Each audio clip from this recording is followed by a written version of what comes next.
my focus is school shooting. My focus is ending that. There's two sides to the coin. There's the one that everybody talks about. There's not a lot of people in the space, but the ones that are talk about stopping the shooter, right? And that's what I'm very focused on when I'm talking to law enforcement, private contractors, people who do that for a living.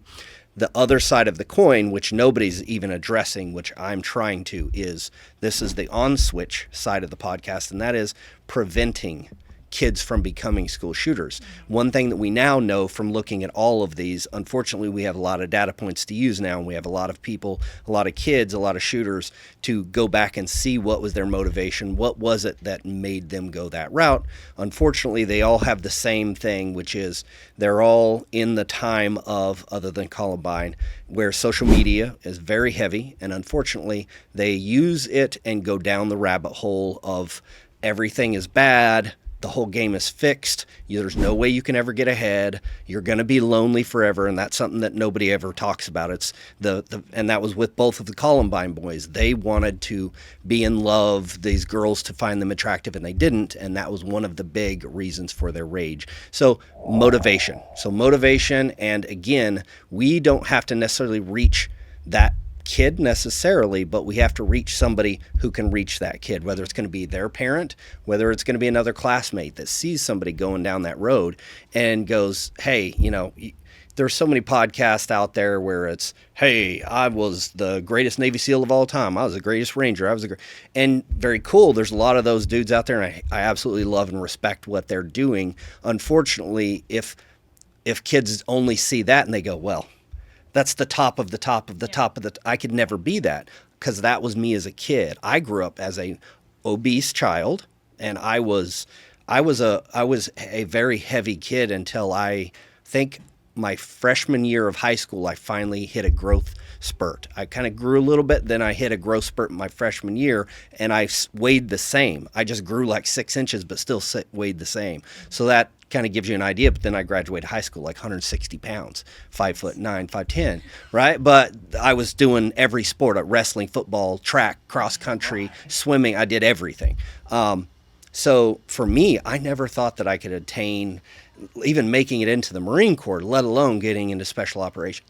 All that to say, there's kids like me out there in the middle of nowhere, Oklahoma, who don't have a lot of hope or don't see themselves as being that person. You guys' story is very, very powerful, because you don't have some, like in the movies and every Disney movie now, you just are the chosen one, and then you just realize you're great, and there you are. You don't have to change. And that's one of the main mantras that everybody hears all day, every day right now. You don't have to change who you are. You don't have to change a thing about you. You're perfect the way you are. Well, that's a miserable life, no matter who you are. Even if you're born with a silver spoon in your mouth and you're rich, well, guess what? You still need to grow. You still need to improve. And it's that growth and that improvement that makes your life good, no matter your circumstances. I know a lot of very happy people that have not a lot of money in the bank. They drive a car with a bumper almost ripped off. That's what I'm driving. It's like, my wife actually did rip the bumper off. But anyways, I fixed it, but I'm still rolling around in that. And it doesn't, right? And it's that mentality. You have to have the brand new car. You have to have brand new clothes. You have to look fresh. They're trying to put on the outside what they think everyone else wants to see, instead of just focusing on building your character, building yourself. So that's why I really want you guys to I want to be mute. I want to definitely mention things, but I really want you guys to just tell your story. Karl, go right ahead, sir. Okay. Do you want my background too? Yeah, a little bit of your background. I know we already have one podcast down, but again, for people that aren't familiar, just an overview. Mine started out at puberty. Once my hormones kicked in, I gained about almost 70 pounds in a month. And back then, the doctor just told my mother, well, he's stuffing his face. It's like, no, he's skinny as a rail, and he runs 10 hours a day playing. But that kind of happened. So over the next 2 or 3 decades, I went up and down 200 pounds. Sometimes my metabolism would speed up. Sometimes it'd slow down. But I think initially when I hit puberty, that's where it started. So a good portion of my life I was overweight, except for when I was in college when I played football. I leaned up a little bit, but I was still big. Yeah. But about 5 years ago, I did a nuclear stress test on my heart. And I weighed almost 500 pounds. I was about 487, I believe. Mm-hmm. And the doctor put the diodes on me, and then he says, look, I want you to bend over and touch your toes. Not that I could, as big as I was, but as I bent over, I was getting dizzy, and he said, look at the heart monitor. And it was at 210 beats a minute. He said, you're dizzy? I said, yeah. He said, that's because you're in heart failure right now. He says, and my QRS rhythm that's normally like this went down to a square. He said, basically, when you bend over, you're in heart failure. So they had to put steel plates on my front and back, shave my chest, put me on a table, strap me down, put me under, and hit me with 300 volts to shock my heart back in. He was going to do 260, but he said, at your weight, I was afraid if I shocked you twice, your heart wouldn't start again. Wow. So they hit me one time with the maximum, and I woke up, and they said, you're in rhythm. He said, go home and change your life, or I won't see you in 6 months. So I went home. Because I was a bread fanatic, tortillas, bread, white rice, anything with enriched flour. So I took my bread, and instead of throwing it away, which scared me because I figured, I'm going to get hungry later and dig it out of the garbage and open the loaf and start making sandwiches, I shredded it by hand. I took everything, white rice, dumped it in the garbage. I made it where it was impossible. And then the next day I started walking. I could only walk 3 or 4 blocks because I weighed, almost 500, a quarter of a ton. But from there on, I started, and then I joined a gym. That gym didn't work out, but I kept going and doing things on my own. My first few years, I lost 85, 90 pounds. The last 2 years, I've lost 220. And since I've joined the fitness gym where Ally's at, I joined December, I think the day they opened, the 14th. And then the cameras and the news story came in 1 year later. I lost 170 pounds in exactly 1 year at EO. Wow. Funny story. Karl knows how I met him and how this even came to be.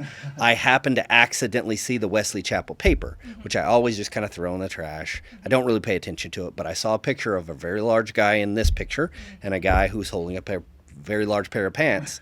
And immediately it reminded me, I was in Marine Corps boot camp, and there was a kid who joined the Marines way overweight. He was never going to pass the PT test. He knew that he couldn't stay in the life he was at with the family feeding him the same crap. He didn't know how to fix it, but he knew one thing. The drill instructor or the recruiter told him, if you go to Marine Corps boot camp and you just get shredded by the drill instructors, it's going to be the most miserable time of your entire life. But I promise you, it will be the fastest way to get to your goal and to become a Marine. So he ended up coming into our cycle and was with me all the way through boot camp. Green was his last name. And recruit Green, at the very end, you're not a person till you graduate. Then they actually ask you about yourself, and he brought up his pair of pants, and it was for a kid, he's 19 years old. He's holding up a pair that was I think it was 42s or something like that. And of course he could fit both legs into one leg of his pants now. And we all had a great laugh of it, but that really had an impact on me because I was just thinking of myself back then, and I wouldn't have had the guts to join the Marines and just come here and get thrashed every day by a drill instructor. Right. But seeing that picture of you, I just thought, I was like, man, that is amazing. And I was thinking about my podcast. I'm like, but a school shooting, and and I was really trying to, at that point, I was still going back and forth with what I wanted to do, because everybody says, just do one podcast. I'm like, no, there's 2 sides to this. And I was thinking that. And then I literally go to the gym. The next day that I go to the gym, I'm across from him. He's doing the pull downs, and I see his face, and I'm like, that's got to be him. And I have no idea how I remembered your name because I didn't read the article. I just kind of saw the headline. Somehow I saw Karl with a K, and that stuck in my head. And I walked over. I was like, hey, are you Karl? And that's how it all began. So anyways, that's my little segue there, but that's how it came to be that we came together. And then one of the things on our podcast, the very first one, which was a disaster compared to this one, luckily, was, he said, Ally is really somebody that you should have on your podcast, because she's the one who really helped me to know what I'm doing in here, and really was an inspiration too, because she lost a lot of weight and she went through that same struggle that I went through. And that's where I was like, as soon as we can get all 3 of us in a room, it did take a while, but it's worth it. So again, welcome. So that's where we're at right now. Let's go ahead and pop over to Ally. Yeah. Well, very similar. I had been very lean until I hit puberty, and I just blew up from there. And I just kept gaining weight. I came from an Italian family, and we like to call ourselves meatballs. So we're all meatball sized. Yeah. And so I really didn't notice anything wrong with it until I got older, and my little sister didn't gain any weight. And then, growing up as an overweight girl, I never really wanted to put myself into sports. I didn't really care about eating right. I just did crash diet after crash diet all the way up until I was around 18. Yeah.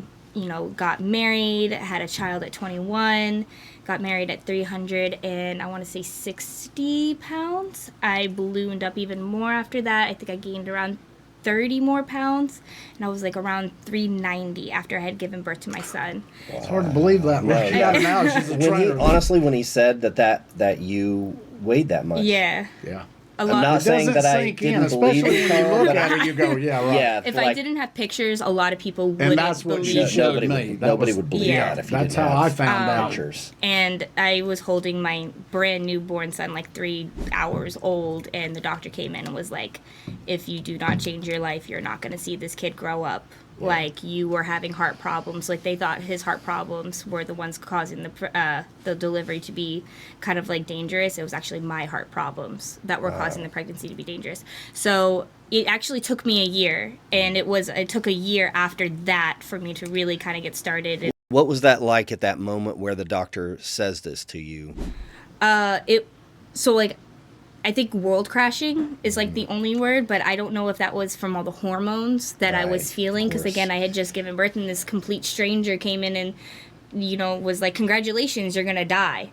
Right. And I was like, very matter of fact, yeah. and a little cold. That is. And I kind of did everything So, I did before, and I just kind of brushed it off like you always do. You brush it off, and then I started getting heart palpitations a lot when I was grabbing my son. I couldn't walk room from room holding this 3-month-old without getting winded.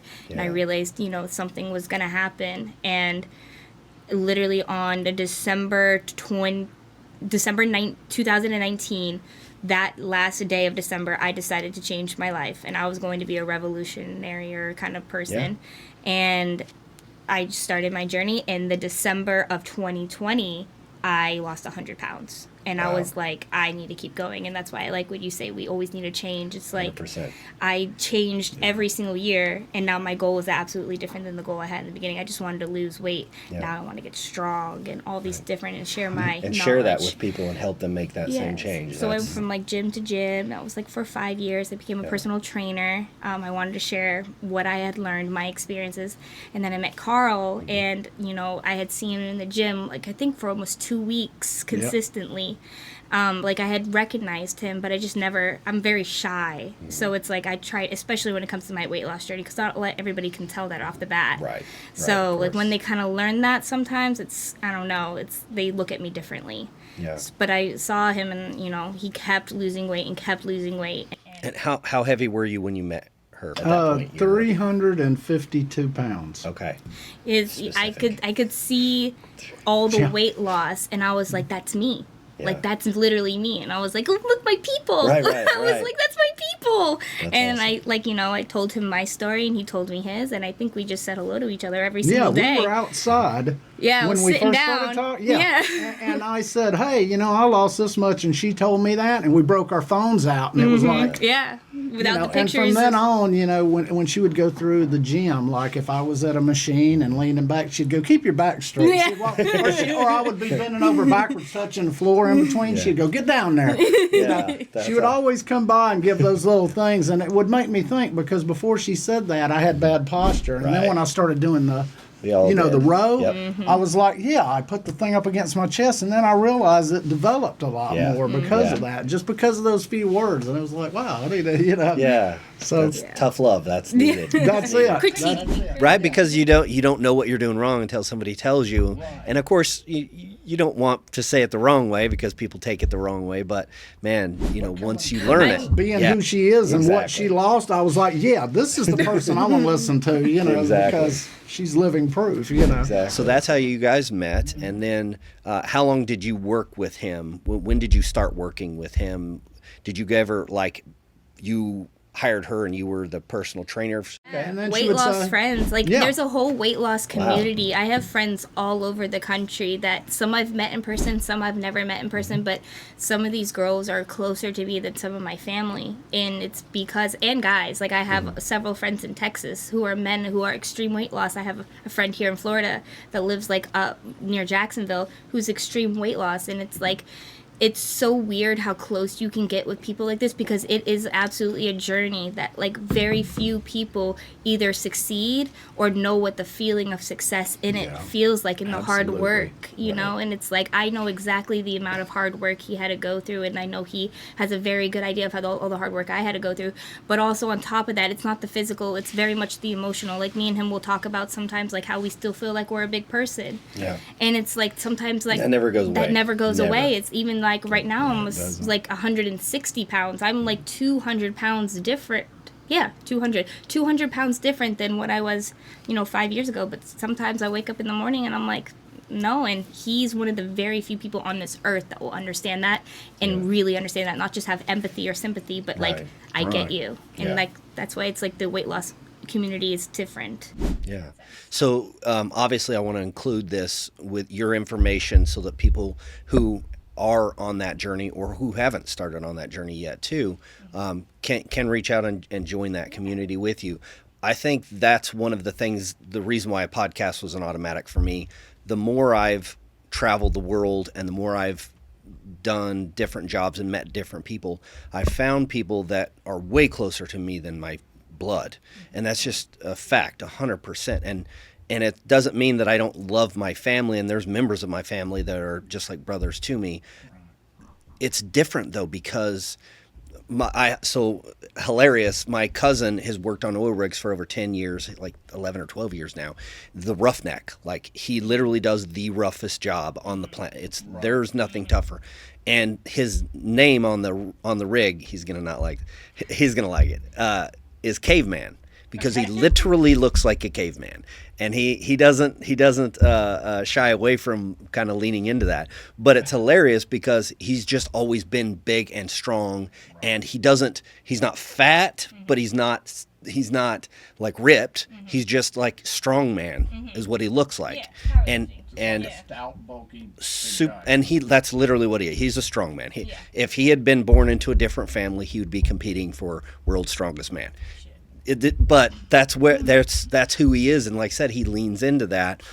He's my brother. He always has been. He's my cousin, but we grew up very close. But we spend some time in childhood, but then I get out and going into law enforcement. Literally, somebody who's saving my life, who I'm saving their life, potentially going into a doorway with them and a gun drawn.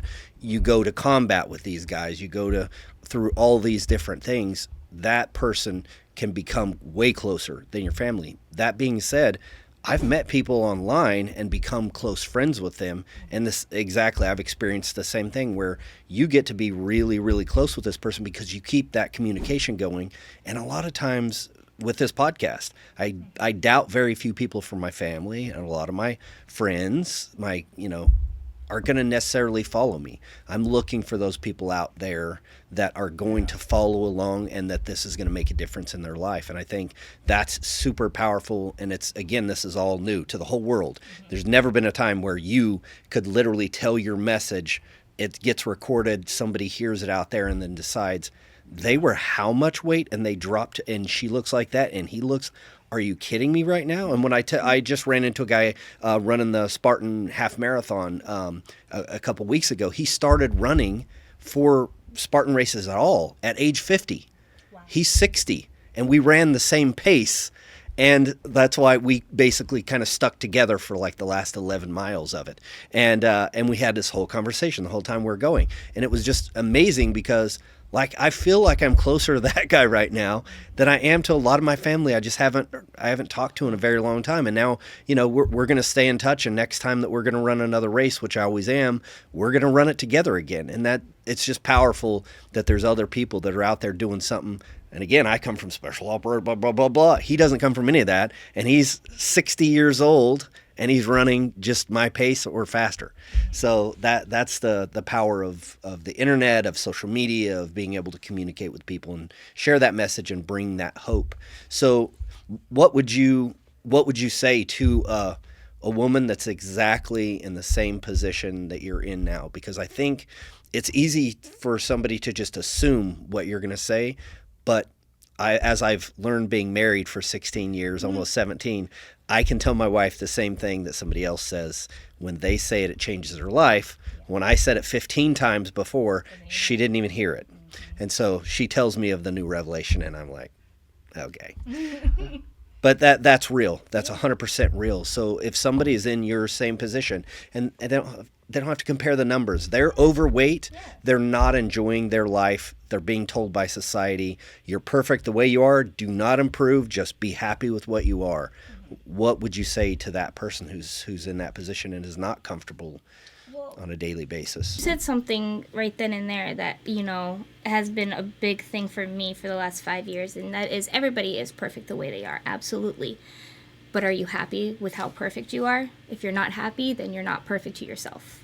So okay. It's like, yeah, I got married at 350 pounds. I had a baby. I had an amazing family. I still have an amazing family. I had everything, but I still wasn't happy. So it wasn't perfect.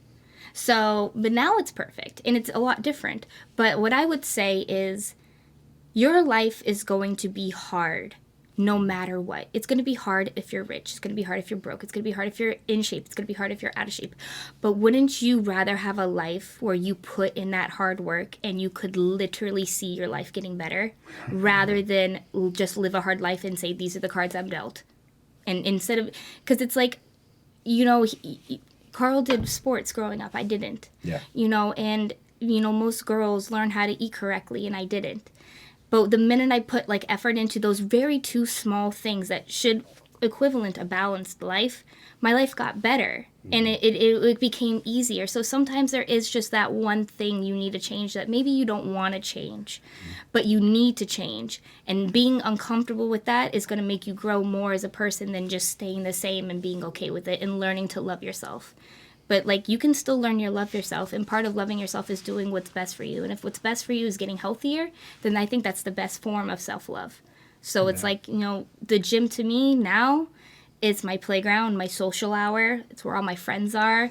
But it's also a very big form of my own therapy in my own self-love journey, because it's as much as I've accomplished, I still have those moments where this could look better and that could look better, or I compare myself to other young 20-year-olds or people who have never been overweight, and it's there's always going to be somebody out there that looks better than you. But wouldn't you rather work hard and strive to look better than them, or just give up and be happy with what you can give yourself right now? And it's I would rather put all my time and effort into something I know is going to give back to me than something that I'm just going to be okay with. And down the road, you won't be okay because you will sadly pass away early or develop medical issues that you need to take care of or address. One of the best things, it's expensive either way. It's expensive to take care of your body now or to fix it later. Yeah. So it's just pick the expense. That's so powerful. And I love several things that you said there. One, it reminded me, I was hiring somebody here when I first moved to Tampa, and he had one leg, and he mentioned it. I saw it. I'm about to interview him, and then he brings it up, and he's a veteran. And so, in my mind, because I know a lot of guys who've lost limbs and that type of thing happening, I just assumed.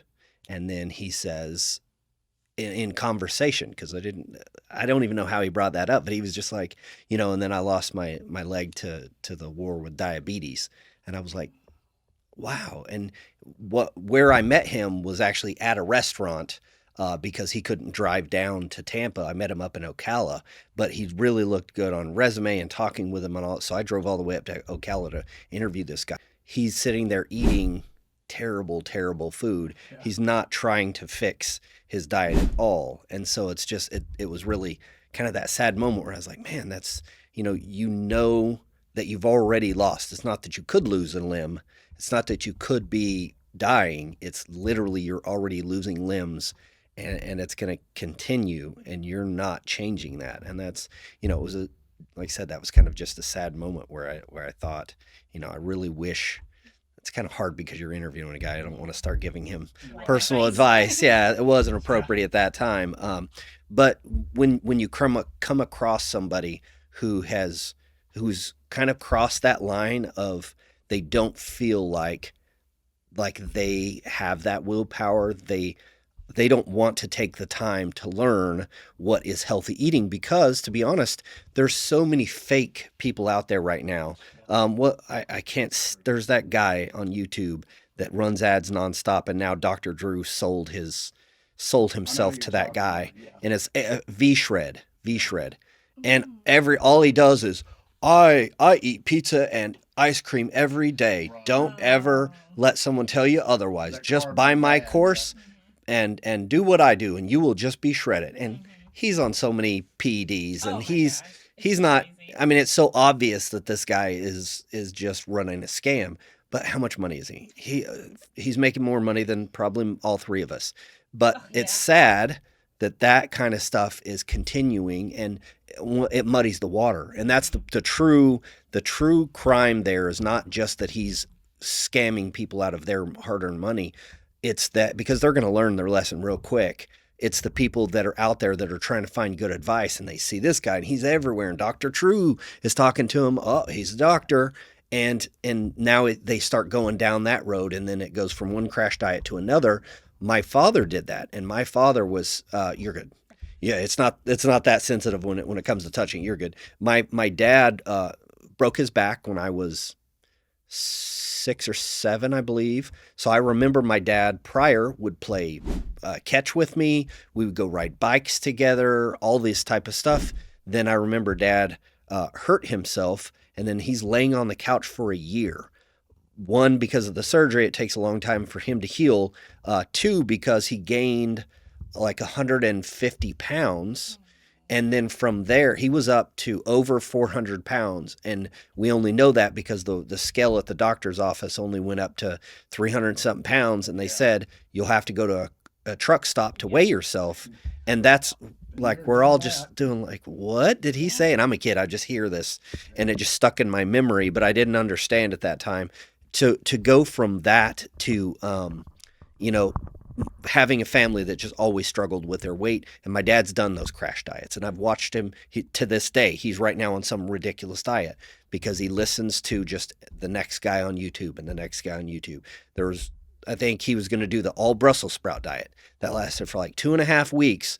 Obviously, nobody wanted to be around him, and he was basically sick all the time, throwing up because he smelled terrible, he felt terrible, and obviously that was terrible for you. There's the all banana diet guy, and that idiot teaches people that all you have to eat is 100 bananas a day every day, and you will be trim and fit like me. And he's like 150 pounds, like 5'8", and he's he's not shredded, but he's definitely thin.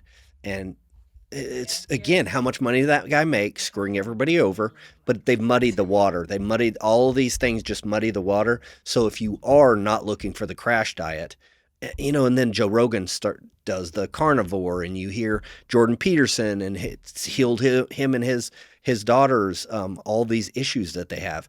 Okay, cool, and that's working for some people. But again, it muddies the water for just a simple, balanced diet.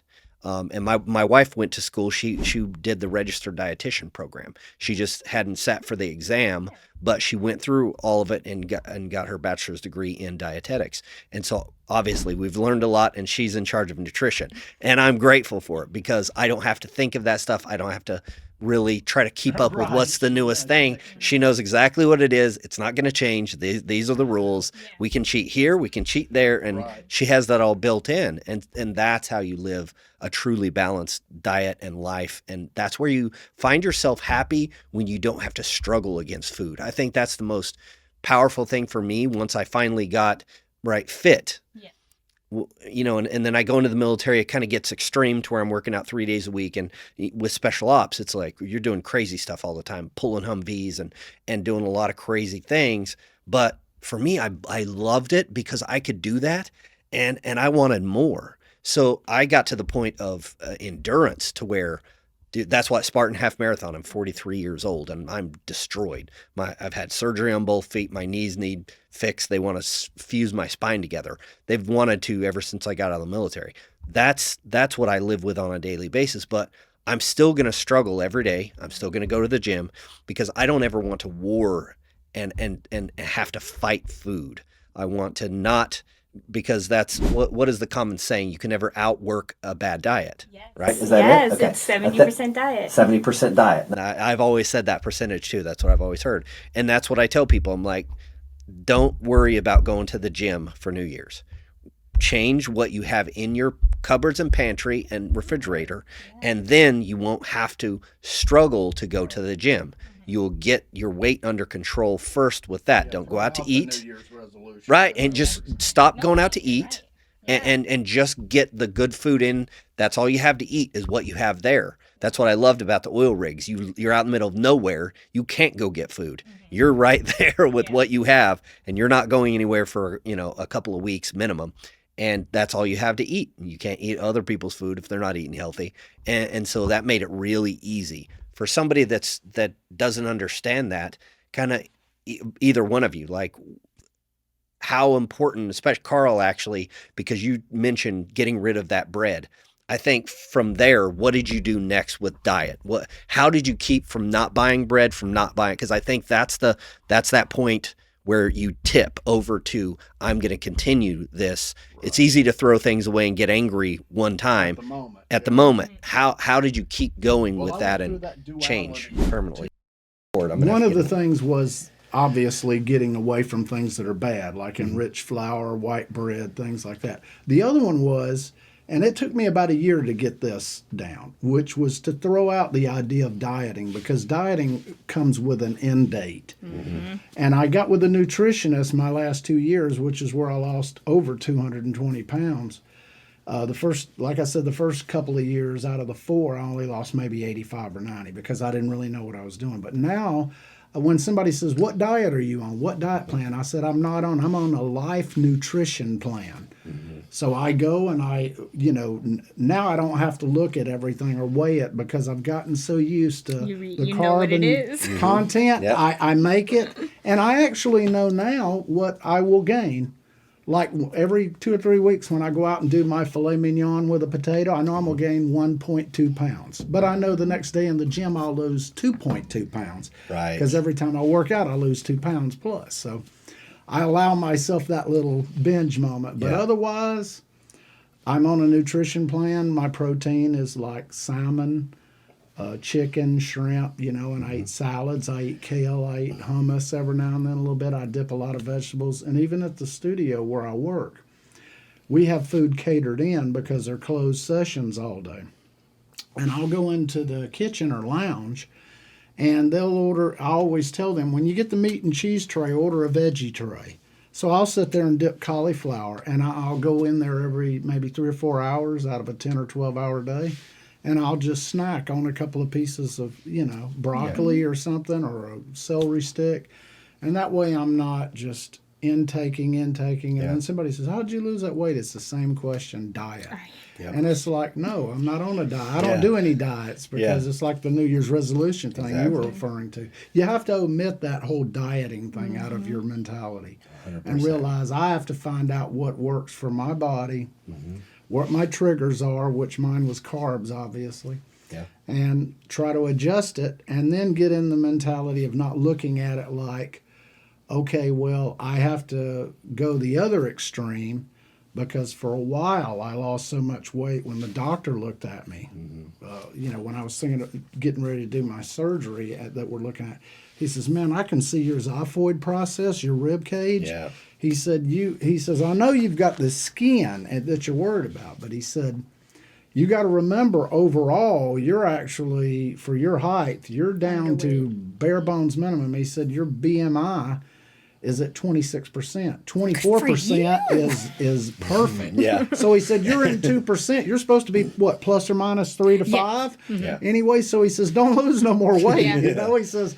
he says, remember, if you're at 175, 185 now, when you do the surgery, you're going to lose 10 more pounds. Dr. B. Just from skin. Yeah. So So now it's like, but then I'll go into a restaurant with some friends from the studio, and we'll eat. They'll go have a steak, and they'll walk up, like I told you before, like when I go to a booth, that's my moment of, because my whole life my family has apologized and go, sorry, we can't have a booth, we need to have a table.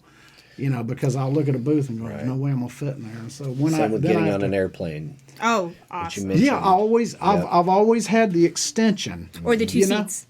Or the two Well, seats. I had to do that right up until about a year and a half, 2 years ago, when I first met Ally. I fly a lot because of what I do, and I always have to ask for the extension. And then what's really embarrassing is when you go to an airport, they make you now sit in that seat that's 14 or 18 inches wide, and they said if you can't fit in this seat, you have to buy 2 seats.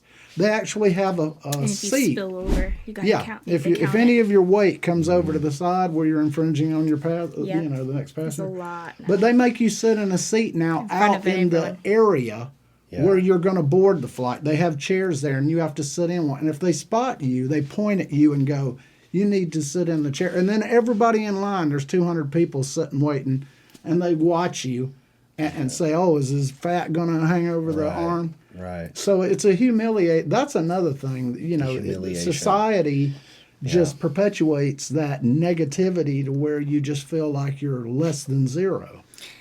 I'd like to just Absolutely. on one thing when it comes to the diet. I'm also a licensed nutritionist. That was the biggest thing that I wanted to learn. Not even I got that before I even got personal training or bodybuilding or anything like that, was nutrition, because I love nutrition. It is most of the work when it comes to weight loss.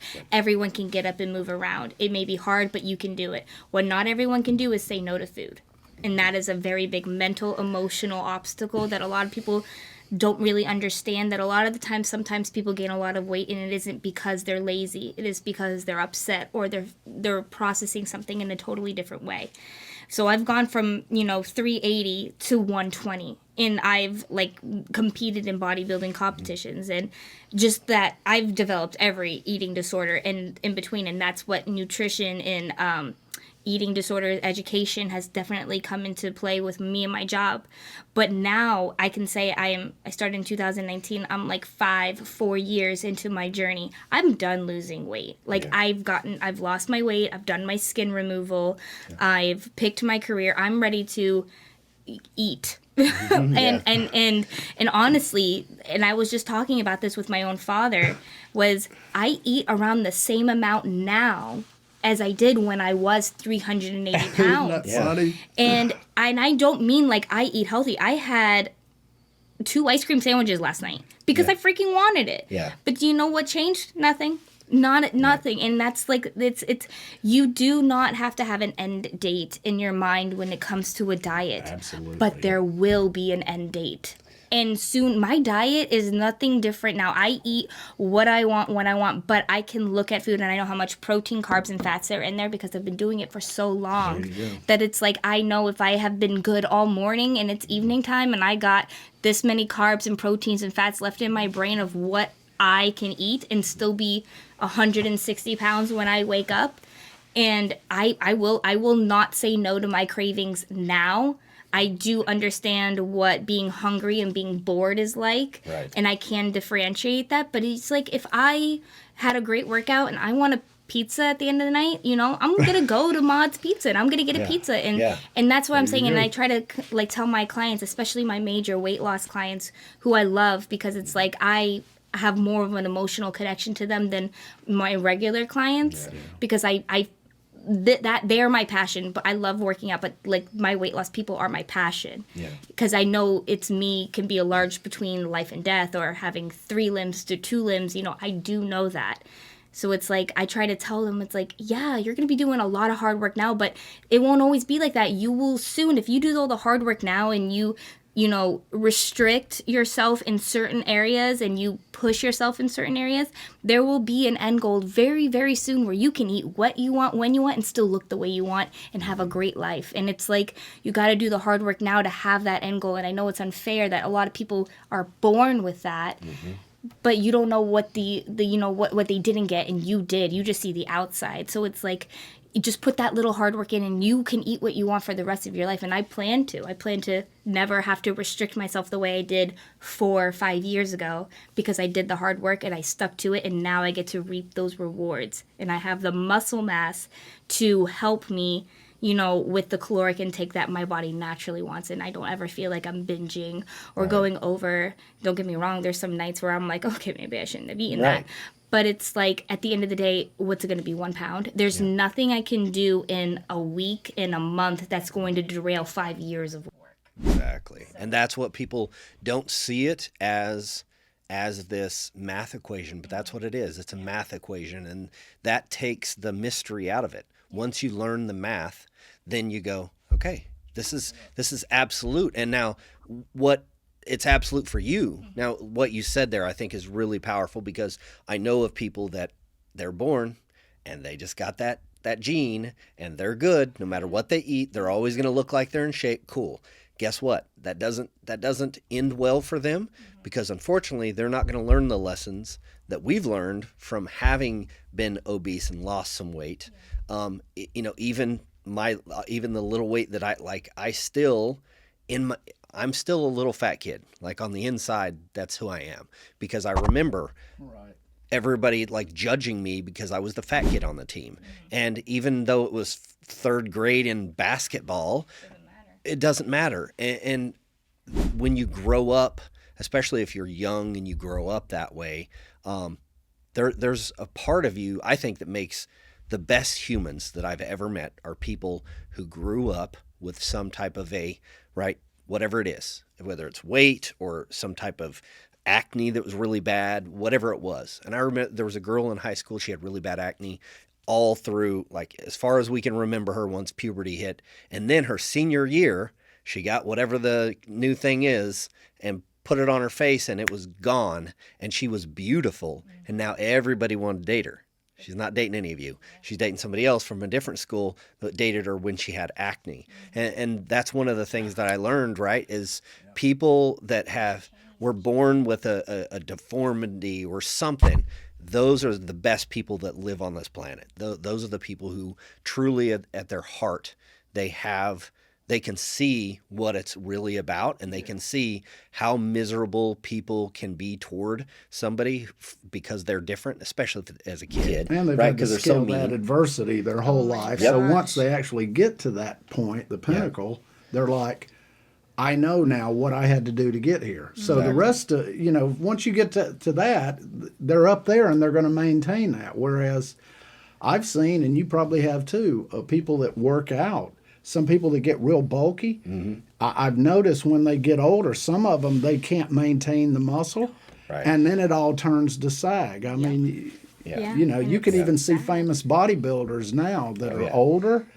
And, I saw a picture of one of them, that was Mr. Olympia, and it showed him on the beach now. He's like 67. Yeah.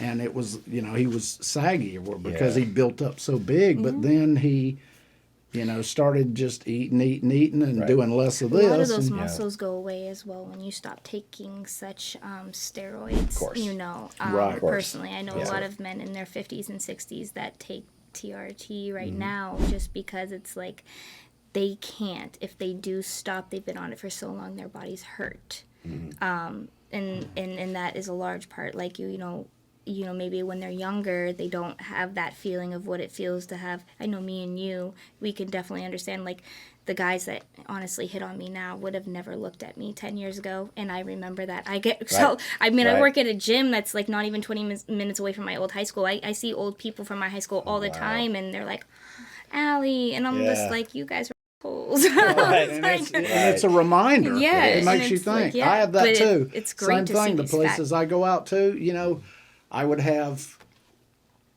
women that would say, "Oh, well, Karl's my friend. He's my big buddy, and all that." Big Al. Big Al. The big thing. In quote. And then as I started to drop weight, 100 pounds, 200 pounds, then all of a sudden they would talk to me. It's amazing what someone notices. Yeah. It's like, well, all you used to do was do that thing that everyone that's overweight can't stand.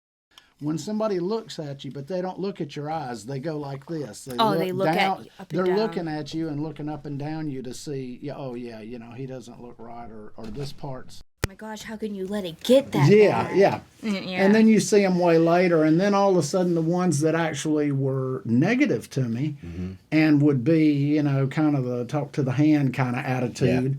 Then I saw them at events later, and once somebody said, "Hey, that's Karl," and they're like, they saw me from the back, and then, which is how I got a lot of interviews. A lot of people saw me that knew me years ago, and they said, when you were doing a thing at the Straz Center, I was coaching some kids in the Heights musical, and they said if they wouldn't announce you to come on stage, we wouldn't have known it was you, because they hadn't seen me in 2 years, and I was almost 400 pounds 2 years ago. So they were like, oh my gosh. But then the group of people that I knew, two of the girls that I knew, they wouldn't give me the time of day. Then they were like, hey, let me give you my number, and maybe we should meet and have drinks or go out sometime, or, blah, blah, blah, or whatever. Or one of them saw me at a club, a big dance club where we were taking dancing lessons, and she recognized me, and she was one of those that I won't, obviously I won't mention her name, but she treated me really negative. Wow. She said some very insulting things like, yeah, I could be friends with you, but I was never physically attracted to you. And to tell a person that, man or woman, it's gut-wrenching. It makes you go, wow, I'm less than zero. Which is, I think a lot of the reasons why so many overweight people are so depressed, and that contributes to their obesity. And it's like, I say this to a lot of my clients, it's like every bad thing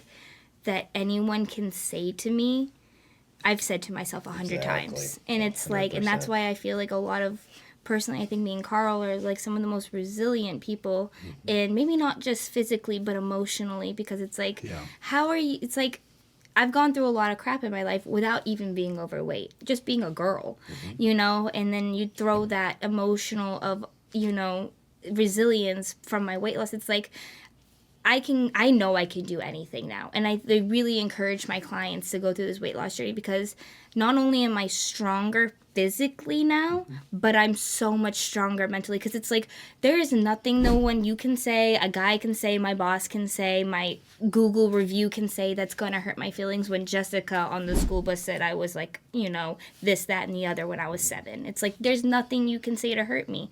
But I think that is almost like a badge of honor. I love, I agree. I agree. There's so much turmoil that, like, people go through, and they're like having mental breakdowns of it, and like, I get that, but it's like, I know I'm stronger for the fact that I'm not breaking down from that.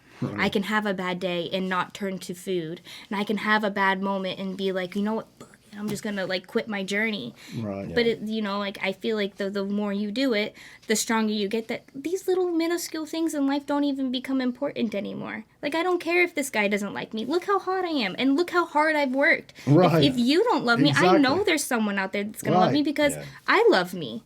And that is the part, like, I think the weight loss journey made the most for me. It's like, I was married before, and when through my weight loss journey, I wasn't married anymore, and it wasn't because I didn't love him or he didn't love me. It's because I loved me enough to find someone that was perfect for me. And I think that the only way I would have ever had that courage to do that is if I, did this weight loss journey. If I had stayed the way I was, I don't know where I would be. I know I wouldn't be happy. And, so that, like, going on from that, it's like, yeah, the weight loss journey is hard, but I feel like it just makes you stronger in the end about it. Absolutely. No, so it's mental as much as it is physical. Oh, and emotional. And the nutritional, too. Those factors seem to be, because look at both of us. We both had heart problems. Yeah. And not just the food, the image. So it's those three things when you think about it, when you look at us, and I'm sure a lot of other people. Yeah. The physical, the mental, and, the emotional part definitely plays a part. And then the nutritional part, Yeah, so I grew up, I kind of told you guys a little bit about my background. So my dad's, over 400 pounds at that point. I remember, unfortunately, my actual biological grandmother was a terrible person. And so she would take opportunities to put us down.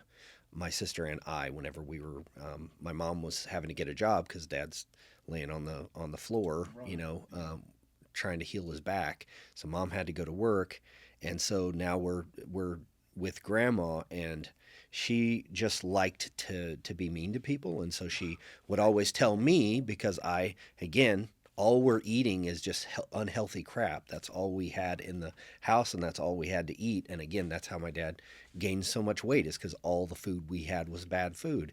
We didn't know that, but it is what it is. And so my grandma, I remember her telling me, Seth, and this is just unprovoked, like we're just kind of sitting there. And my grandma just turns to me and goes, Seth, you're going to grow up and be a big fat pig like your dad.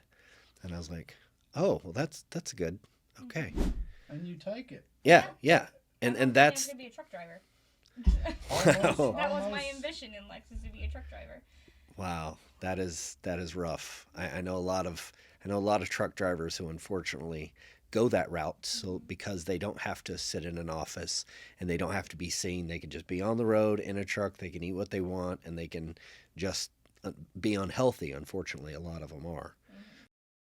When we go on tour, our truck drivers that drive all our equipment Yeah. on tour, we give them sometimes towards the end of a tour, we always get with our tour manager and say, what can we do for the crew? Because we have like 34 people on our road crew. Yeah. And a lot of them are truck drivers, and then all the people that do light and sound.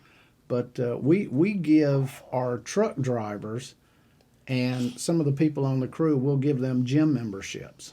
Mm-hmm. And that's kind of our way of saying, hey, cool. When you are home in between these things, go in there and walk on the treadmill and do, a little bit. And it's funny because there's about 9 people on our crew that were obese, what I would consider obese, in other words, 100, 150 plus overweight. Yeah. And it's like 6 out of I think 8 or 9 of them have already lost 100 pounds. Wow. And I feel like I played a pivotal role in that, Yeah. because it was like, hey, you don't want to pay for this, we'll pay for a year of your thing up front, and so the math equation, that's the part that I don't think a lot of people, they don't want to go to a gym because that's where the fit people are. You go into our gym, there are just a ton of people who are fit and are obviously regulars. So that can be intimidating. I get that. That being said, I'm always motivated when I see, and there was a couple of girls as I was walking out that were coming in and were first doing the measurement deal on that row so that they could get their bracelet and use those machines. Mm-hmm. And that is always super motivating to me. And I don't make a lot of friends in the gym. I don't stop and talk to a lot of people. I'm focused on doing my sets and getting done and then getting back to my family. But I always try to, any way I can, take a second to introduce myself or be like, hey man, it's really motivating, that you're getting in here. It's not a New Year's thing. It's like, this is it. It's not going to be easy at first, but I'll tell you what, you'll start feeling it pretty quickly. And that momentum is what will keep carrying you, because that's why when people don't understand, when I got out of the military, I went to the gym the next day. I've worked out 6 days a week for 24, 25 years now.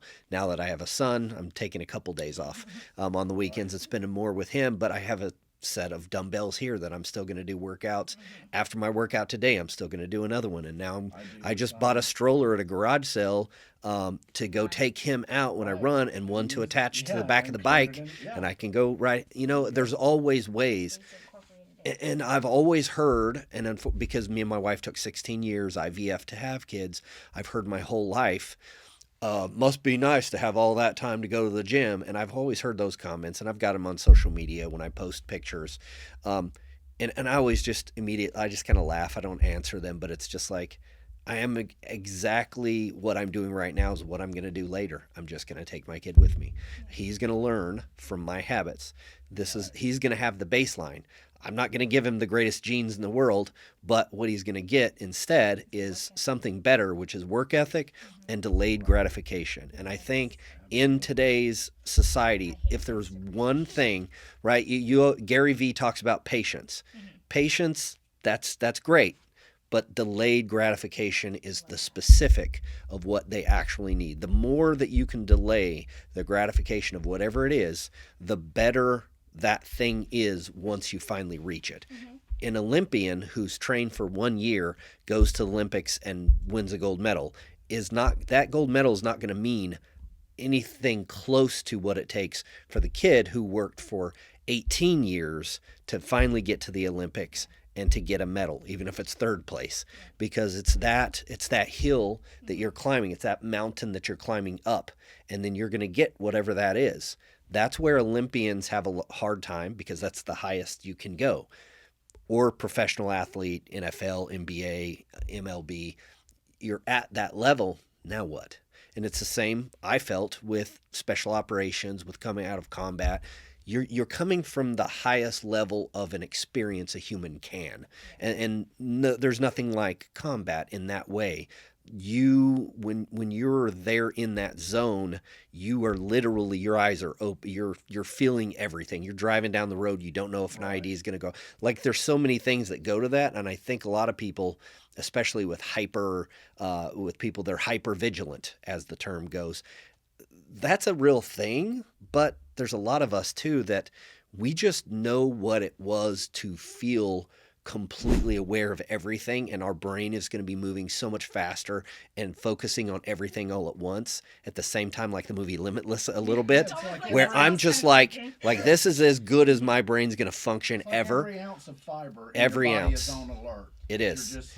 Some people, they get stuck in that. I get that, and that's a whole thing. But there's a lot of us, our mind has been opened to that experience, and so for the rest of our life, it's like it's just automatic that we're going to pay more attention to our surroundings and those types of things, right?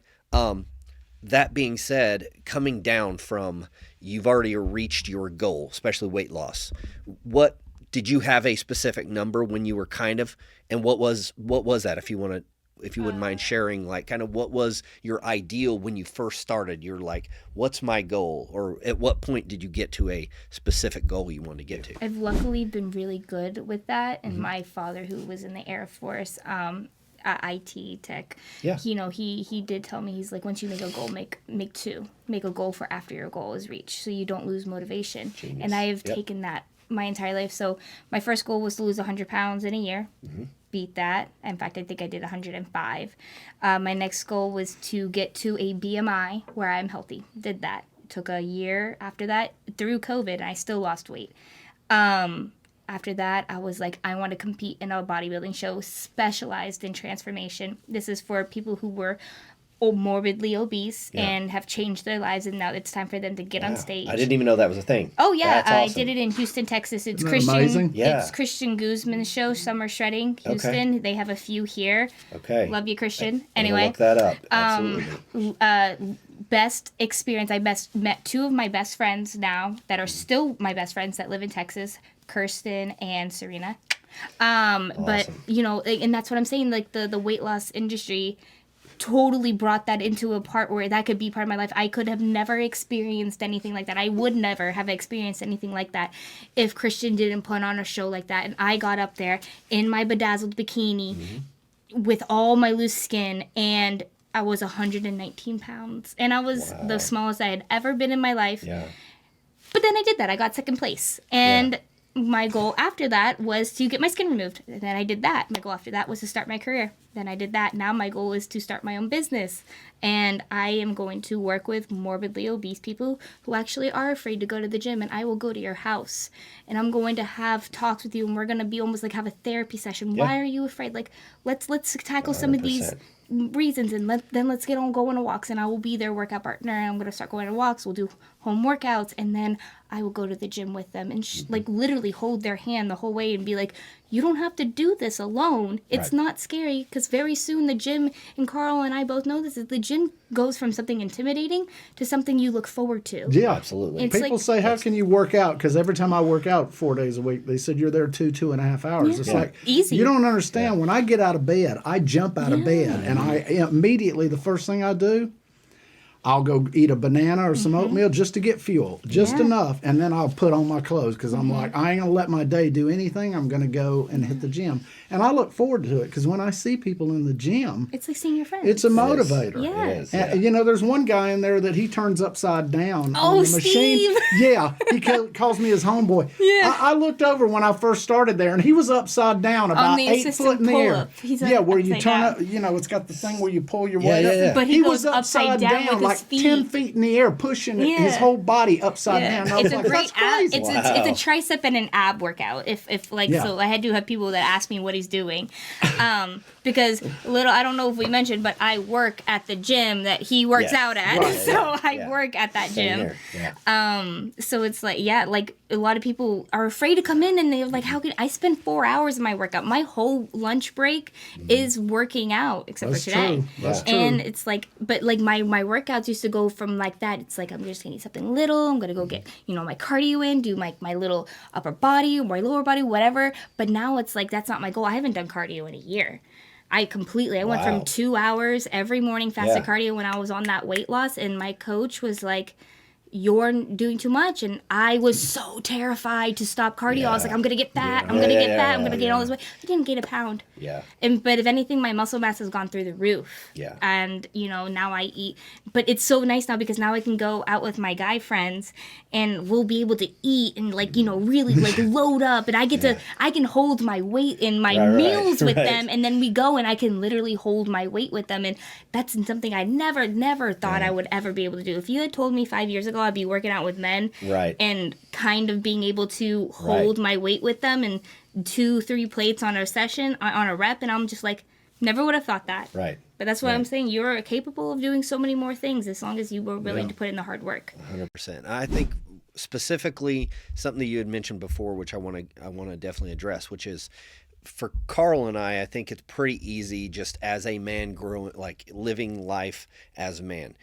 You're going to get rejection constantly. That's life. We already know it. Every man is going to face that a lot. You know it. It's going to happen. And no matter how Elon Musk's son, Bezos, it doesn't matter how rich you are. It doesn't matter how smart your dad is, how liked your dad is, whatever. You're going to face a lot of rejection in life, period. It doesn't matter at what level. For women, it's different. It is different. And I know from having a sister, from my wife, and really us growing close, especially over the last 16 years, just getting to understand more of what her experience was, because she joined the Marine Corps and she was underweight. We got married right after she joined the Marine Corps and made it through it, almost died in Marine Corps boot camp. She survived literally, and then we got married. And she was underweight when she was in the Marines, and she's always struggled, with just that appearance, and you always want to be fit and trim, and she has great genes, and that didn't hurt when we got married, and now we have a son, and he's going to be a beautiful kid, and we're going to be pregnant with the daughter. Got Lord willing next month. We're putting the embryo in for the female, for the little daughter. So we get to pick, right? So we did boy first, then girl. I know. So, but like I said, I've learned, and I've really taken the time to just listen to and really kind of open my mind up to. It's very easy as a guy to just be like, yeah. It's so hard to be a woman, right? Got it. I faced rejection my entire life. Like, nobody would date me either, and even after I lost all the weight, nobody could care. Like, nobody cared, because I was the weird Christian kid who didn't curse, didn't do drugs, didn't drink, didn't party, didn't do anything fun. All I did was sports. That's all I did. So literally, like, nobody would date me. And then I ended up in high school, like, 2 times I ask a girl out on Friday. She says yes.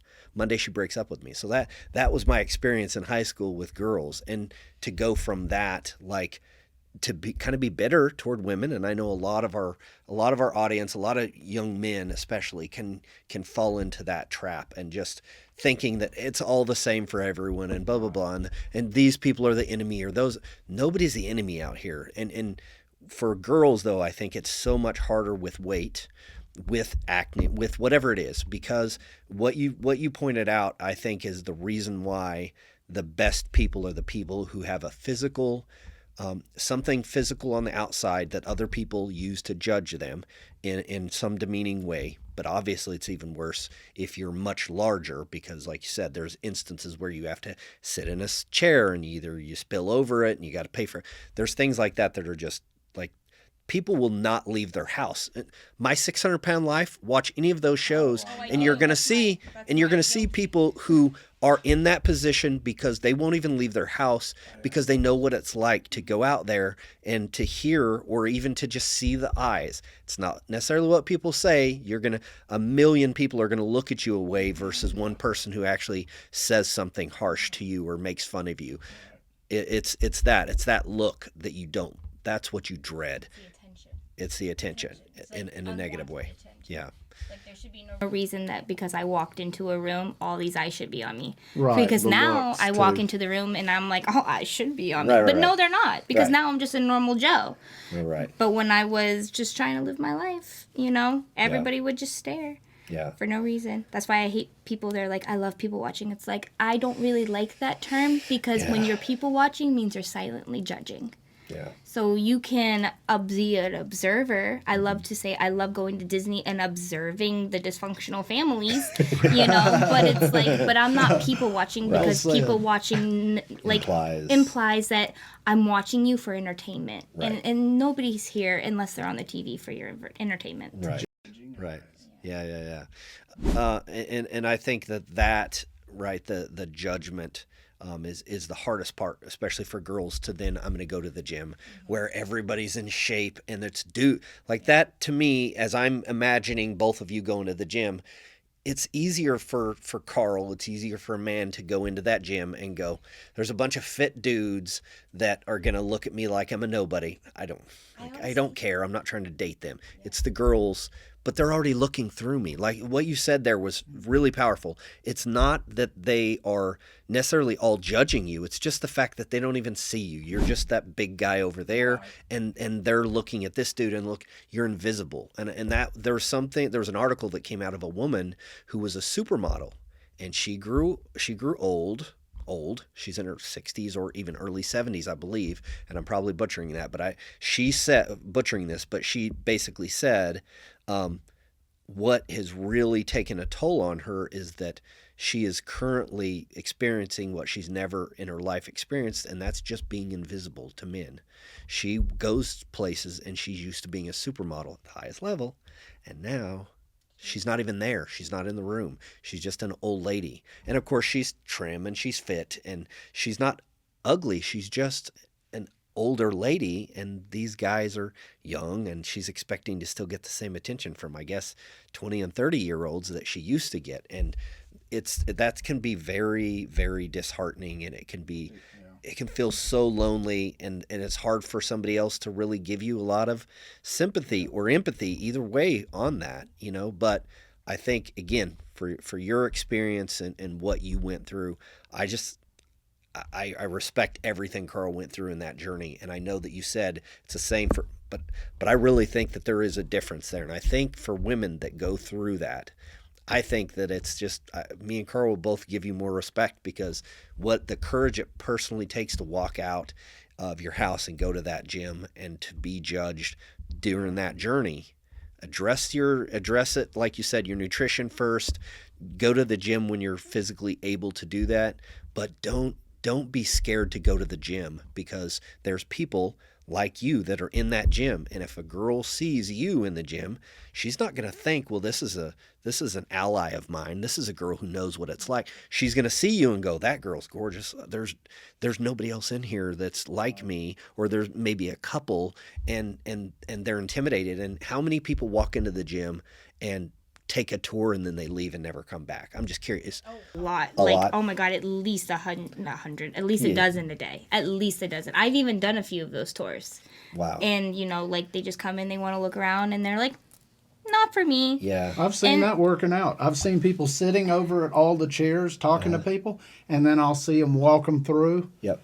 And you'll never see them again, because they come in there and what they do is they focus on all the people that are just, Right. That's why- and they go, oh, I'm going to be intimidated here. Yeah. But it goes back to what you said, like that mental thing, which makes you good at working with people like that. Absolutely. Because you go in and you go, well, I know I'm aware of who I am and I'm comfortable with who I am. So if this guy doesn't find me attractive, it's like your train's going to roll down the track. Oh, I know there's going to be another stop if you're down in the my road. way, It's fine if I miss you're this one. roadkill if you're in my way. Yeah. I'm going this way, and I'm not going to let any looks or you know. Mm-hmm. And I had two friends that are athletes professionally. One of them plays with the Buccaneers. He's a buddy of mine. He used to come and do singing lessons and come to karaoke and stuff, but he's a linebacker. And Tiny guy. yeah, really. But he's tremendous. I was like, I don't know. But he said, his friends that were with him that came and just to watch him, make a fool of himself, he thought. I said, well, it doesn't matter. It's karaoke. You can sing whether you can sing or not. And they go, he told me about all the weight you lost, but you don't really look cut. Yeah. They were trying to get that in because they were all athletes. And it's like, but I've lost 300 pounds. I said, here's what I looked like before. Yeah. I said, you have to look at my journey. Yeah. I'm still going through I'm just getting at the point now where I've reached the weight. I've got my nutrition together, and now I'm going to get the surgery and then start focusing on eating protein and gain 10 or 20 pounds in muscle and start doing that. So I said, but it almost seemed like they enjoyed the fact that, I can make you feel less to make me feel more. And you see that a lot. Same thing with, people will come up to you, even if they know you've went through that journey. Some people are so self-absorbed. They're like, well, I have to say, well, you don't look as good as not as cut or something. And I'm like, and then goes back to the train thing. Like, I'm on my track. If you get on my rails, you're gonna be road. It reminds me, Arnold used to, anytime another big guy would come in, he would always say something to the guy to cut him down, but he would do it in a way that was very tricky. He would be like, he would be like, he's like, how much you weigh? And the guy would say whatever it was, he would always go, you look a little bit smaller than that. And then he would go on. Yeah. And that dude would be sitting there like staring at himself in the mirror and like, no, and he would be and he would be working out hard. He was constantly doing that to all of his competitors and getting in their head with just a little tiny dig. And I've known people that were like that. And I've had workout partners all my life. I've had a couple that somebody would say something like, oh man, you look a little bit smaller. And they would be worried about that. And for the rest of the week or couple weeks, they would constantly be checking in the mirror. They would I knew what they were doing because I was there when that was said. And so they would just be looking in the mirror a little bit more than they did before. And it's that mentality that you have to get past that to the point to where, and I want, if nobody remembers anything else from our podcast than this, you should love yourself. You have to love yourself because ultimately you're the one you're stuck with for the rest of your life. It's your brain that's stuck in your body, and that's what you have to live this best life with. And if somebody else tries to take a dig at that, destroy that in any way, make you feel less than, just understand that there's people like Ally, there's people like Karl, there's, on a very small scale, there's people like me out there that we absolutely see you, and we see you're struggling. We see that you are in a place that, we have some experience in, and there are places out there where you can connect with. And again, I'm going to definitely share your information, whatever you want to, so that those people can connect with you, because there might be some kid, and if it's one kid out there who's struggling with their weight and they reach out to you and they start seeing people that are doing these shows with skin that's sagging, that's just the fact that you have the courage to go out on a stage in a bikini. And again, I didn't even know this existed, but that is phenomenal to hear that. And I hope that our audience, that somebody will look into that and will feel like, if this person can do that, you guys can lose that much weight. You can go through that struggle. And if they go through that, they will have earned something that's a title that you get to carry with you for the rest of your life. That's something that nobody can take away from you.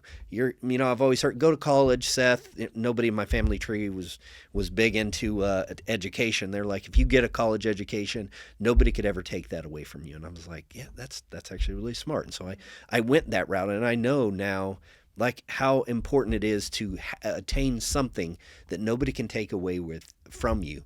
It's in your brain. It's Right. If they could Some focus, metals aren't worn on your absolutely. chips, they're And if they inside. can just focus on one thing, I would say it's that delayed gratification. The longer you can delay it, and just doing the small little steps each day. That's all you have to do.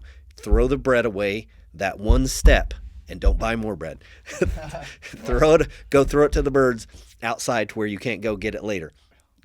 Get rid of small things that are in your way and just make small improvements. And if you can just do that at home, you don't have to go out in front of anybody. You will start to see small improvements and then build up that momentum. But you can supersede that now because you can connect with people like you and build a community and be talking with all these people that are experiencing the same thing that you're experiencing, that maybe you don't have any friends like that in high school. You don't have any friends in middle school or in college that are struggling the same way you are. And maybe you've struggled with your weight your whole life. Maybe it's something else. Maybe it's another chemical dependency, whatever it is that you're struggling with. It's all the same. All of our lives are going to be a math equation. We're all going to struggle with something. But what you said earlier too about you can't get away from food. You have to eat to survive, period. And that's the difference, right? You don't have to drink alcohol. I'm living proof of that. You don't ever have to try drugs.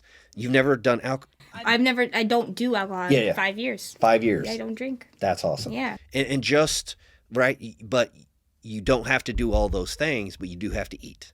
And that's the one thing that, like you pointed out earlier, is like you do have to eat to survive. And if you could just put the right things in, going to get pizza, you mentioned earlier. So my new thing is now I found out about cauliflower pizza crust. When we go get pizza, I always get the cauliflower pizza. It's more expensive. It's worth it. I can eat half of my cauliflower pizza and feel I'm good. Yeah. I eat half of a regular dough pizza and I feel bloated. I feel stuffed. I don't feel like going and doing something. I can literally, because I've done it before, eat half a pizza and then decide to get out and go for a run for 4, 5, 6 miles. Mm-hmm. And I'm not feeling bad. I don't have a pain in my side like I used to. Mm-hmm. I don't have that, right? So there's small things like that where you could still eat out. You can still eat unhealthy, it seems like. One of the things I teach my nutrition clients is I teach you how to eat on the go. And I have a lot of young women. I specifically like to train with young 14 to 16-year-old girls. And I have a lot, and I'm not going to throw their names out there. But it's like these girls are training with me for the fact that they do not want to enter their 20s in the same position. They want to date. And they want to go out and they want to be asked out and they want to be able to travel without having these. And I'm like, that is the real reason to start this. But it's like at the same time, you're 16. I'm not going to tell you have to eat chicken and rice every day. Right. But I have a whole course of what to eat and how to order, how to read the macros on a drive-through label and all these things. And like, let's make a game plan. Like in their MyFitnessPal, you can always set up pre-picked meals. And it's like, if you know what your Chick-fil-A order is or your pizza order is or your Taco Bell order is and you've made it so that way it's the healthiest, you can plug that meal in and it can tell you how it's going to fit into your day. It's a lot of people think that to go on a diet or to do a journey like this, you have to sacrifice so much. And don't get me wrong, you have to sacrifice a lot of time and emotional kind of support that the food is giving you, and you have to find something else to give you that. Yes. Like you have to fill your life with something else. Something else that the food was filling it for. So a lot of people turn to a creative outlook. I personally love to draw and write and paint, but I also love lifting heavy circles. So it's like, I've replaced it with a creative outlet. That's the emotional side. And then I've replaced it with the physical, and that's the anger, the aggression, all the pent up, like anger that's in me that I was kind of like, oh, I'm angry, I'm going to go eat a box of Swiss rolls, and it's Yeah. like instead of now I'm angry, I'm gonna go and do like 3 sets of deadlifts, and I'm Yeah. just as Yeah. fine, Exactly. and I'm Yeah. just That's as good. Right.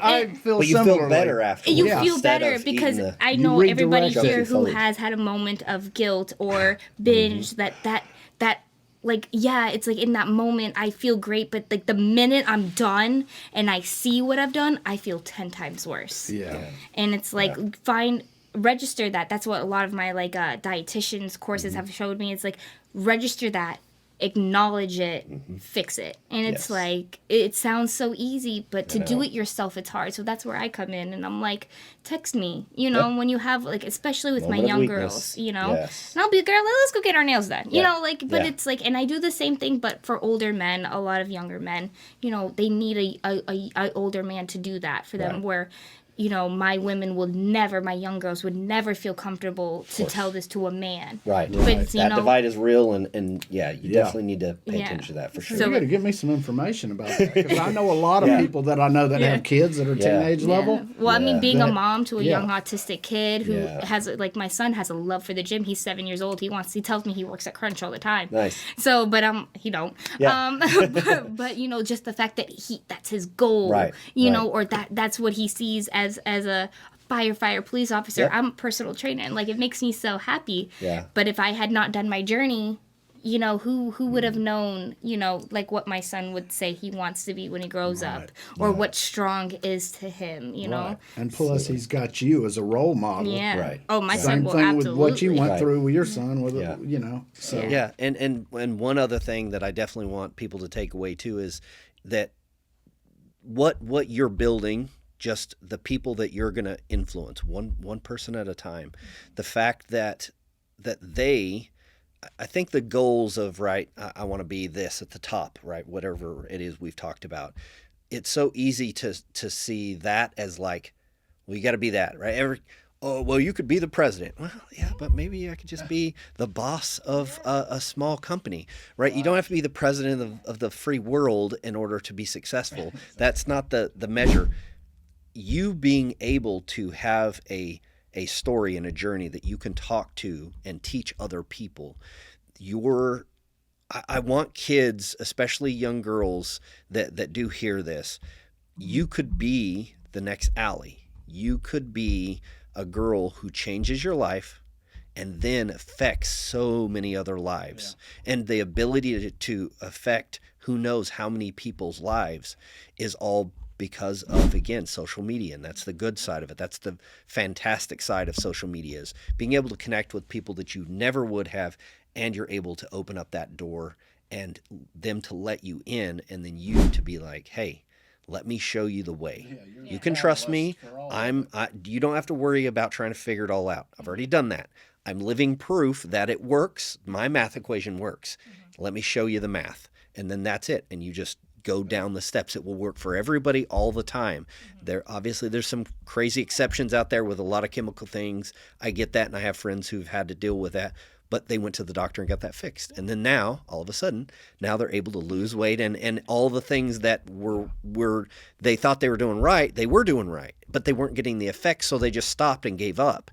That kind of a thing is real, and so you do have to sometimes address, okay, well, we need to go to a doctor because math says that this should be working, and if it's not, like you mentioned, and this is the perfect example, you gained so much weight as a kid, and that was obviously an issue because on the medical side, because your metabolism's all over the map. It's up and down and way down. When it's down, it's way down. When it's up, it's way up. And that kind of thing, you just got to be able to recognize that. But if you're a kid, you have no idea, right? You don't know. You're just gaining a bunch of weight, and you're like, everybody's thinking that you're just stuffing your face, and you're like, I'm not eating a ton of and it reinforces that negativity where you go, well, I guess I'm just bit. give up. Then the bigger you get, the less you want to do stuff. Oh, the less you eat so too. and then you want to eat. Yeah. You know? Yeah. Okay. Anything else that you guys, I know we're already running late. Anything else that you guys would love to go ahead and, again, I'm going to put everything in the notes and any links that you guys want to your social media. What would you tell, again, anything else last that you want to kind of give to our audience, just sharing some hope with them and anything else before we close out? You want to go first? Yeah, I can go first. Well, to me, ladies and gentlemen, Ally Murphy. Yeah. She said it all, the Yeah. nutrition, everything, and the way she advises people. I would say to the people that think they're not in the element to do that, or whatever their mentality is towards that. I see people in the gym that come to the same gym we all go to that are in the 300 and something. And they've told me at the front desk, they say, go over when you see people like that and talk to them, because, you know, they might think, you know, what are you trying to sell me? But the second you show them a picture and they see me, you know, they're going to go, well, yeah, he's been through it. So, and they can channel through me to Ally or go straight to Ally. But yeah, I think that having that whole body mind thing, the nutrition that she can advise on, I think that's, even from a young age, it would be nice to me. I'm trying to work with some people, and that's why I'm doing national sponsorships, and I'm going to start doing things nationally and internationally to work with morbidly obese people. Yeah, I can't wait to follow you and see where this journey. And so, I think with that, it's all about, instead of when you get to that point, or nobody told me at that age to actually find someone, and I didn't know what to do because I was young. But what she was talking about, like someone at the 13, 14, 15 level age bracket, start talking to them now and let them speak to someone that's been through all of it and knows the nutritional and can explain. I mean, how interesting was the story about how she eats and isn't afraid of, when they hear that, I think that will change a lot of kids that are headed for that. You know, I'm 50 pounds overweight, because I read a statistic that in America, whereas when I was growing up in the 70s, 80s as a teenager, the obesity rate was 38 to 40%, and they considered that crazy. Right, of course it is. Now it's past the 50% mark, and it was 50% before COVID. Now it's, I think, 56 or 57% of people in America are at least 50 pounds overweight. Think of that. What that's doing, not just to the healthcare system. Right. Think about 50 over 50%. Yeah, So massive. it's definitely you know, its own form of COVID or a pandemic. You know, it's the same thing. It is a pandemic. It's Yeah, just one it that is. It's we one that can't we fix with any vaccines, make a lot of with any money on. masks or anything Right. else. It's there's one we so- make a lot of money on. Absolutely. And that's follow the what dollars. what I would like to say. Indeed, you know, I feel like if I had any of the information when I was 15, 16, I would not be sitting here right now. Because I think I would have fixed my life a lot sooner. And it took to literally be at death's door to make me want to change my life. And honestly, I'd been at death's door for a while. It wasn't until I had a son that made me realize I was at death's door. And I didn't want to be there. But that's what I've literally dedicated my life to since I've lost the weight. Is I go to some schools. I love to go to high schools and talk about natural weight loss. It's not just weight loss. It's natural weight loss. It's no gastro, no bypass, no lap band. Those have come out with so many problems later on, and everybody thinks that if it's a quick fix, it's worth it. And I tell the same thing to my family, to my boyfriend, to anybody, my clients, that if it's easy to get, it usually isn't worth getting. And you know, like, it's going to be hard work, but I want to do that hard work with you, especially with these young girls. So it's like, you know, they don't have to go through the hormone imbalances, which is a large reason that, you know, around in their 20s is why they're gaining so much weight, is because they've been at a certain, you know, macro for so long that now that their metabolism is going to take another shift down because they're getting older, they're preparing to have babies, even if that's not on their life plan. That's what their body wants them to do, and I'm going to help them make sense of that. I want to literally help save young women's life, because nobody was there to do that for me besides me. And I hated that. I had to learn everything on my own. And it took me years and a lot of certifications and schooling.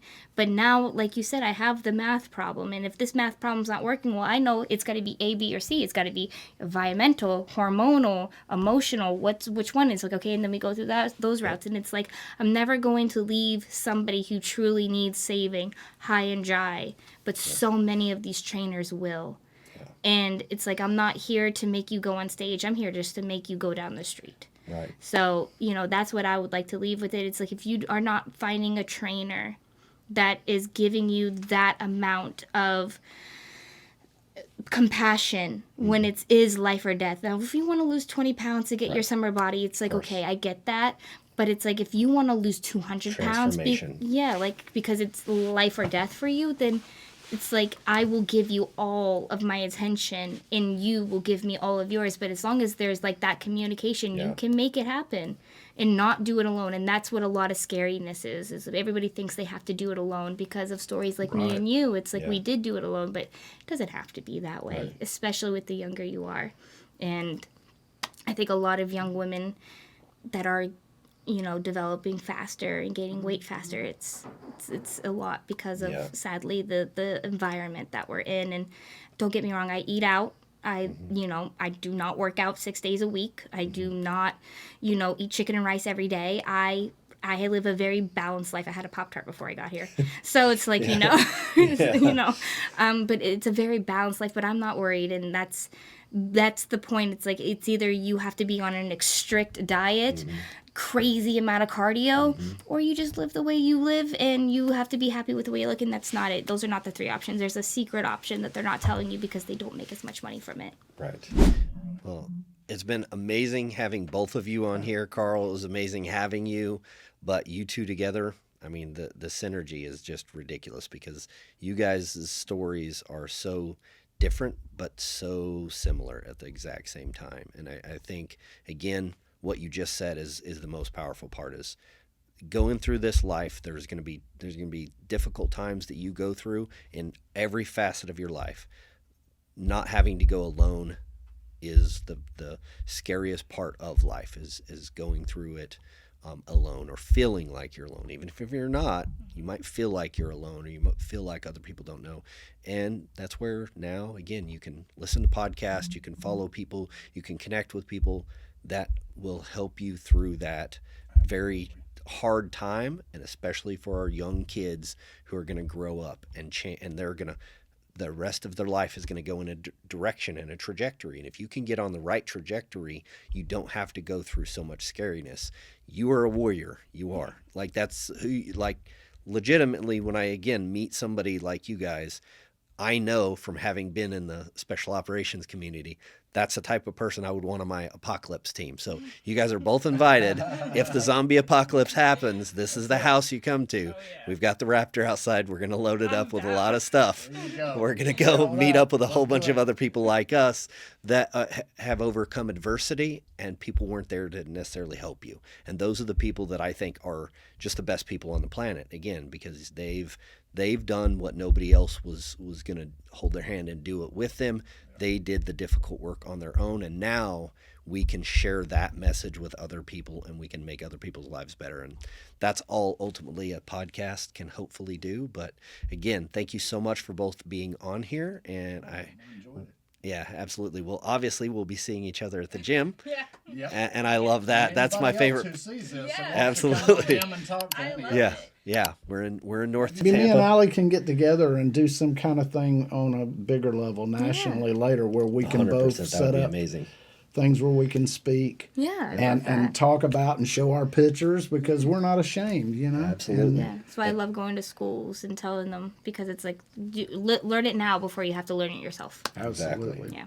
Awesome. Well, it's been a blast.